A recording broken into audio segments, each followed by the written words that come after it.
Hello, my name is Anshuman Sharma, and you have tuned into yet another episode of What's in All to Us. It is a show where I talk about unique projects that have carved out their niches in the growing decentralized world. Every week, I will walk you to the adventures of the altcoin universe and help you with your growth investing. Keep listening to know more. This week's episode is about the Ghost Protocol. I mean the AAVE. AAVE is a decentralized money market protocol that enables users to lend and borrow cryptocurrencies in a trustless manner. There is a wide variety of cryptocurrencies to choose from, and AAVE offers both stable and variable interest rates to its users. So, now that we are into the episode, let's get on to the real problem: traditional ways of financing. There's no bigger problem than this one. The old ways of banking haven't evolved with the passing time. One of its core applications is lending, and that's what I'm talking about today. People borrow money from banks to buy anything and everything that they desire. While it may seem tempting to do so, but there are following problems I see with these banks. First and foremost is the charges. Charges which involve your processing fees, interest rates, and other hidden pocket eaters. They are the main cause of high lending rates. Add to this the fact that this process proceeds with minimal transparency. With transparency, I mean the pros of the blockchain. We may avoid non performing institutions that are listed, but even if we fail, it is potentially our money that is being staked. One example could be the Yes Bank incident from India. Third of all is the time taken to manage the process.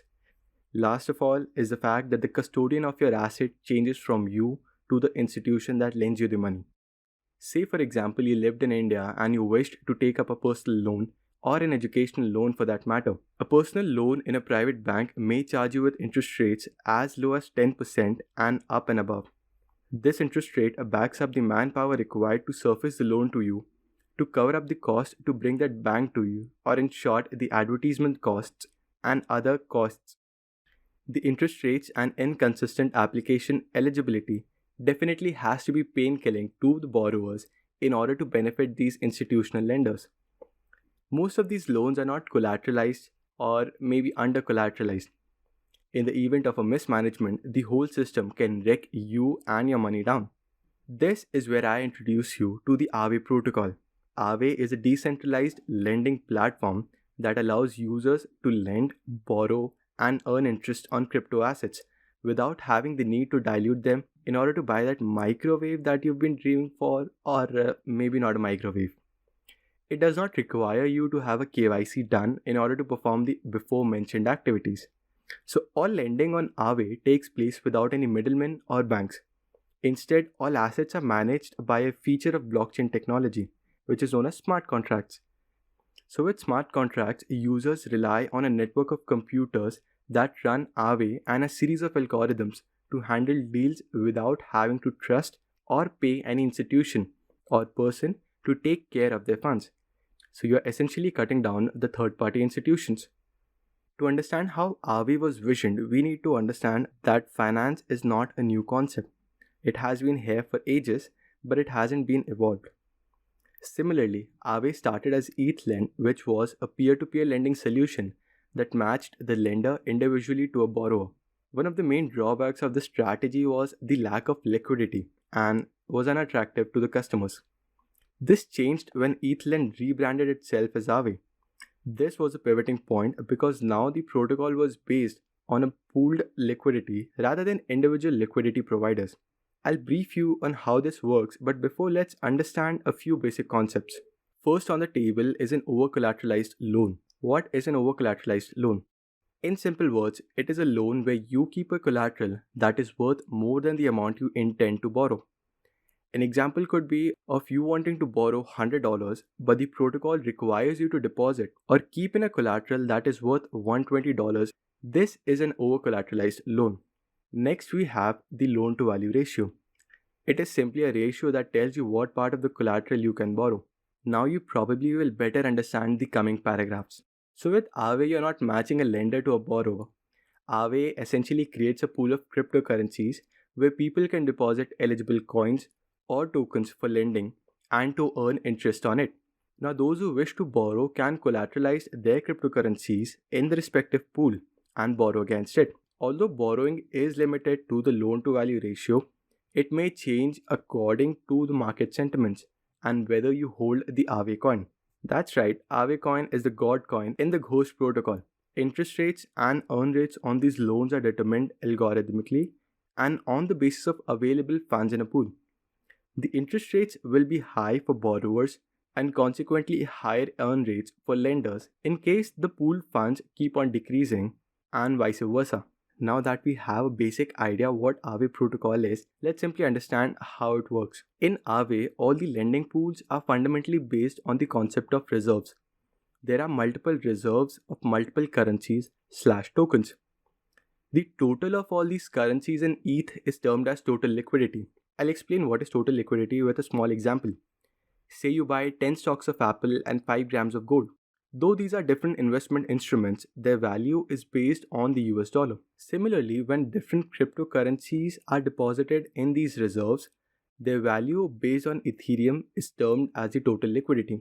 Now, lenders deposit their coins on the protocol using a wallet like MetaMask.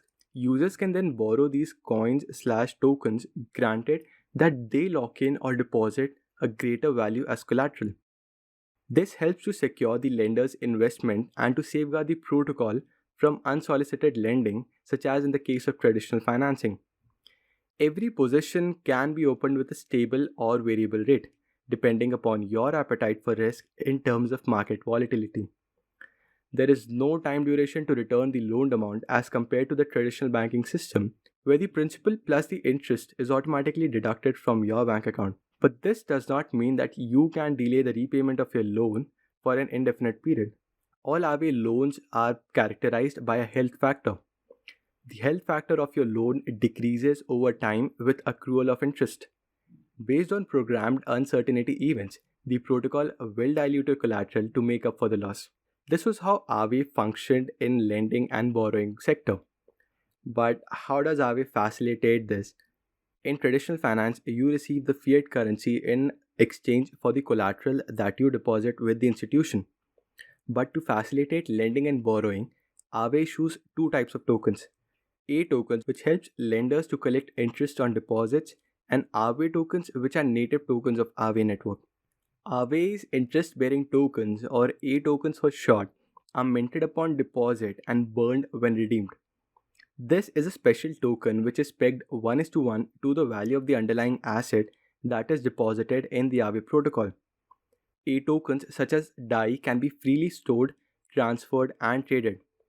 While the underlying asset is loaned out to the borrowers, A tokens accrue interest in real time directly in the wallet of the lender. The interest earned on A tokens can be redirected at any time to any Ethereum public address. Holders of the AAVE token have several advantages that range from lower to negligible fees to stake in governance. We're done with addressing the problem. What effects does it have? We've addressed the solution, how the solution works. But let's understand how did this protocol come into existence. AAVE visions to decentralize financing and to improve and evolve the age-old systems. In these times where national banks and new fintech companies like neobanks are focusing on the user experience, AAVE is solving the back-end issues of the finance while bringing in the transparency. AAVE was founded by Stani Kulachov, who is not a crypto enthusiast. In fact, he is a lawyer by education. He stumbled upon Ethereum while finding ways to improve the efficiencies of legal contracts. This marked the beginning of ETHLend, which now is known as AAVE. One of the most attractive features of the AAVE protocol is the flash loans. A flash loan is a cryptocurrency loan where you can borrow millions of dollars without collateral, but only if you repay the loan within the same block of the blockchain. That means if you borrowed $1 million when the 21st block of the chain was created, you will have less than 13 seconds, which is the block time for Ethereum chain, to pay back the loan. We've made it this far, let's crunch on some numbers. AAVE tokens are capped at 16 million units, with just a little over 13 million in circulation. It clocked more than 1000% ROI in the 1 year time frame. It has an all-time high of $662.72 US. That's interesting. Around 43% of the hodlers are making money at the current price of the token, but only 1% have held it for more than a year. Interestingly, 53% of the transactions come from the east end of the globe as compared to 47% of the west. The total value logged in the protocol stands at 19 billion US dollars. There are close to 100,000 unique addresses, with the top 10 hodlers accounting for more than 60% of the supply and top 100 accounting for more than 87%. This was pretty much the AAVE protocol. Now here's my take on the AAVE. AAVE promises a future of more accessible lending in the DeFi space. It is big on its strategy of pooled lending, which is evident by the numbers. With an evolving decentralized world, there are many avenues open to the DeFi lending. As far as this token is concerned, I definitely feel that it is worth investing, given the fact that its application is far from being disrupted like a meme coin. I am no professional advisor, and any or all points presented here should not be taken for my words. This podcast is only meant to provide you with a head start to see if a particular project interests you or not. Do your own research and get acquainted with the project. An informed decision makes you feel confident about your choices. That's it for today's episode. If you liked it, do not forget to rate it on Apple Podcasts.